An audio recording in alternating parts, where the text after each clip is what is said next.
I've had the pleasure, I'm honored to be here. I feel a little awkward being here as an American in this wonderful EU conference, but I'm really thrilled to be here. I've worked with many of you in this room for many years as colleagues. And when I was preparing for this, I thought back to a couple of years ago, when many of us were just getting started. We were all working on 5-a-day, 6-a-day, 10-a-day programs, and we had come together for an international meeting in Berlin in February of 2003. And many of us came a day ahead to Berlin because my friends from Denmark had decided to do a little working session on school fruit schemes. And only the countries that were just getting started with school fruit schemes were allowed to come. And I can remember sending a frantic email to my colleagues in Denmark saying, wait, we have just started one in the U.S. Can I please come to this meeting at the German Cancer Society in Berlin? And we expected to have maybe 10 people at this, right, Robert? 10 people maybe that were working on these. And there were 40 people from many countries, mostly in Europe, that wanted to come in and hear what was going on. And when I look around this room and I think about what's happened in the last 6 years, that was only 6 years ago when we were all just getting started, and look around us now, and really I just want to second what Lars has said. This is really a global strategy for increasing kids' fruit and vegetable consumption, and thanks to the WHO for also saying it's a global strategy for reducing childhood obesity. We have programs, there are significant programs in New Zealand, in British Columbia and Canada, in the U.S. now, as we've just gone national, and now, many countries here in Europe for many years, and now going throughout the EU. I firmly believe that this is something that's going to go beyond this even, Lars. And before I left to come here, I had a call from PAHO, the Pan American World Health Organization, asking if I could come and talk to them when I got back into Washington about what was going on. They were so intrigued with what you were doing here in Europe. So onwards to Latin America maybe in the next 6 years, but thank you all. When we all came together 6 years ago, the purpose was to communicate together, to collaborate, and to coordinate and to learn from each other. And that sharing of best practice has been really critical to all of us in all of the countries that have started with these little programs or a dream of a program and gone forward. And it's something that I encourage all of the new the countries here that have never had this and are going to go and create these programs by next fall, is the value of communication and collaboration and coordination with all of us. And you'll find that in all of the countries we're very welcome to share and to help each other. I've always been inspired by what I've heard from my colleagues in other countries. Norway has inspired me from day one. Denmark has inspired me from day one. And, this inspiration is something that I think that we all share and that is really kind of contagious. So I'm hoping that you'll all walk out today and tomorrow inspired to get these programs up and running in your country.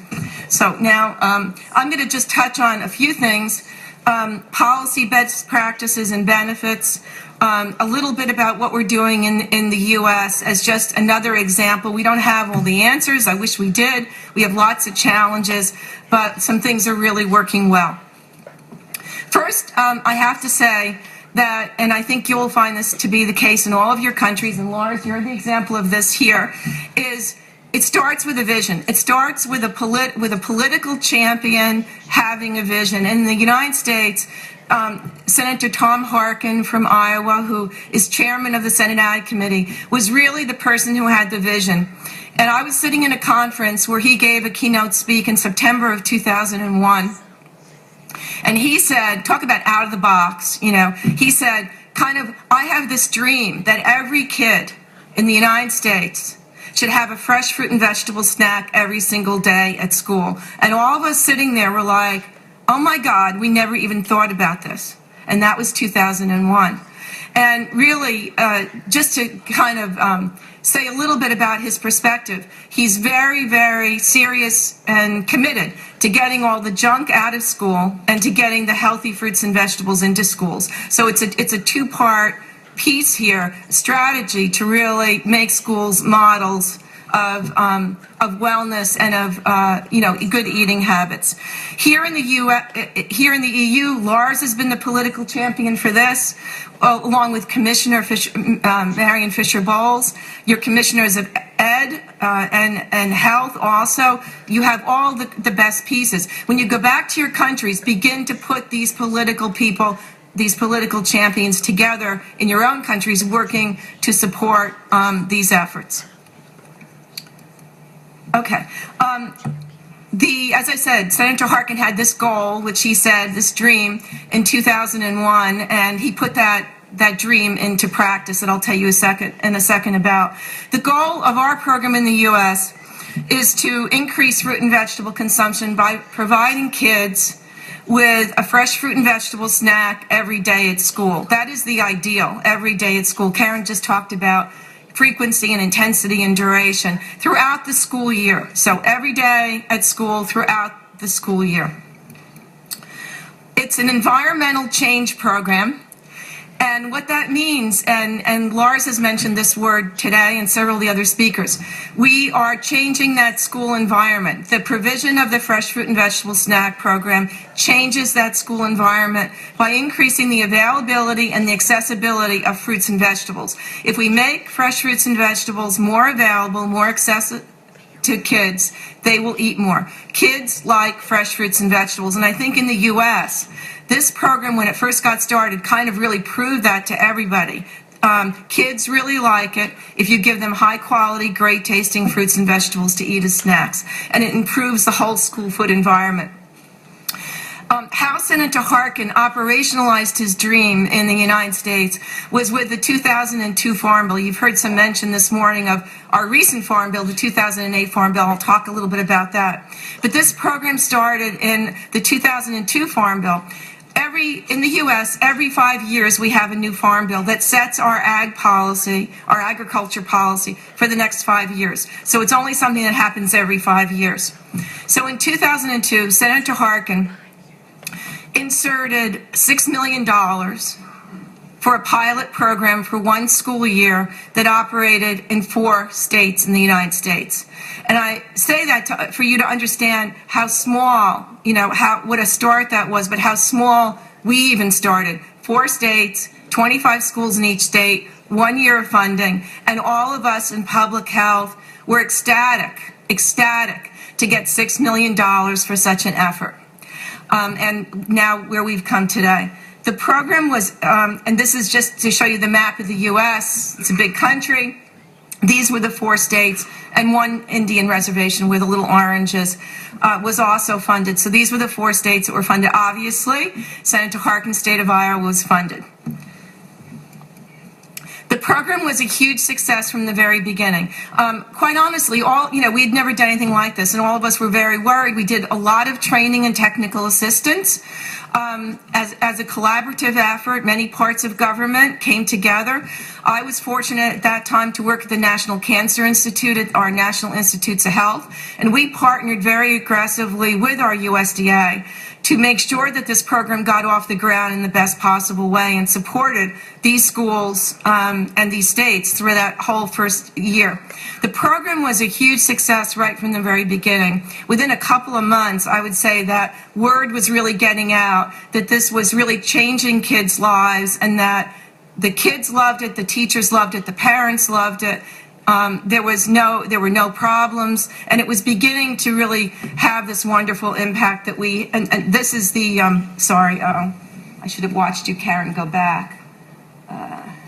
Previous. Okay. This is there was also an evaluation done in the pilot year, and this was the evaluation report, which is online as well, our report to Congress based on the first couple of months of operation of that program. Program started in September of 2002. This evaluation report had to be delivered to Congress by May of 2003. So Elio, talk about fast evaluations.